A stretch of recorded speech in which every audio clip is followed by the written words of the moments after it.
પશુપાલકનું આંદોલન જેને લઈને પશુપાલકો જે દૂધ છે તે દોડી રહ્યા છે ને પશુપાલકોની જે હાલત છે અત્યારે જે દૂધ ન ભરવાના કારણે હાલ કફોડી થઈ છે।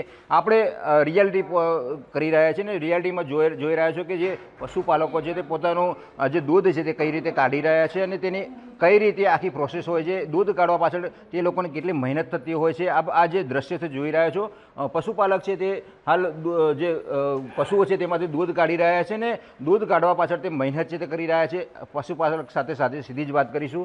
શું કહેશો, હાલ જે પ્રમાણે વિરોધ થઈ રહ્યો છે ને પશુપાલકો હાલ સવારથી ઉઠીને સાંજ સુધી આ મહેનત કરતા હોય છે, કેટલું દૂધ નીકળતું હોય છે અને કેટલી મહેનત થતી હોય છે? મારા 20 લીટર દૂધ નીકળે છે। હા, વાળી 4 વાગે ઉઠું, 4 વાગે ઉઠીને ડાયરેક્ટ પહેલું તો પોયલા ભરી વાહેદું નાખીને કમ્પ્લીટ કરીને ખોણ બોણ કરીને કમ્પ્લીટ કરીને હેરિયો કાઢવાની, હેરિયો કાઢીને ઘરમાં જવાનું, રોજ કચરો બચરો વાળીને અને જો ડેરીવાળા જો ભાવ વધારો ના લે અને જો ભાવ વધારો 10% લે તો અમારી કેટલી કપોડી હાલત થઈ જાય છે। મારા 15 ગાયો છે। કેટલો ખર્ચો થતો હશે? ખર્ચો અઠવાડિયાનો 4 કોતરા સાબરદોન જાય છે। મજૂરી કેટલી નીકળતી હોય છે? મજૂરી કશું નહીં કરતી, મજૂરી જ્યાં ભાઈ ચા પાણીનો ખર્ચો નહીં કરે, બીજું કશું નહીં કરે, પાલવતું જ નથી। હાલ જે પ્રમાણે વિરોધ થઈ રહ્યો છે ને પશુપાલકો દૂધ ભરતા નથી ને ઢોળી રહ્યા છે, તો એના માટે શું સંદેશો આપશો કે દૂધ ભરવા પાછળ આટલી મહેનત થતી હોય છે અને દૂધ ઢોળી દેતા હોય છે, તો એના માટે શું પશુપાલકોને શું સંદેશ આપશો?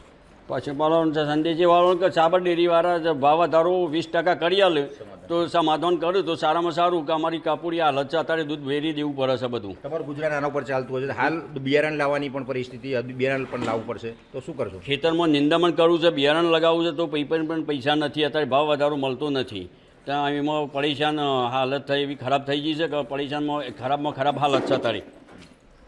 હાલ પશુપાલકોની જે હાલત દયનીય સ્થિતિ છે અને વહેલી સવારે જ આ જો પશુઓ છે તે વહેલા ઉઠીને 4 વાગે ઉઠીને આ પશુઓને શેરો કાઢતા હોય છે, ત્યારે હાલ જે પશુપાલકની હાલત કફોડી થઈ છે અને જેને લઈને પશુપાલકો કહી રહ્યા છે કે તાત્કાલિક ધોરણે આનું સમાધાન થાય અને પશુપાલકોને જે ભાવ વધારો છે તે તાત્કાલિક ધોરણે આપવામાં આવે। સંદીપ પટેલ, વીટીવી, હિંમતનગર।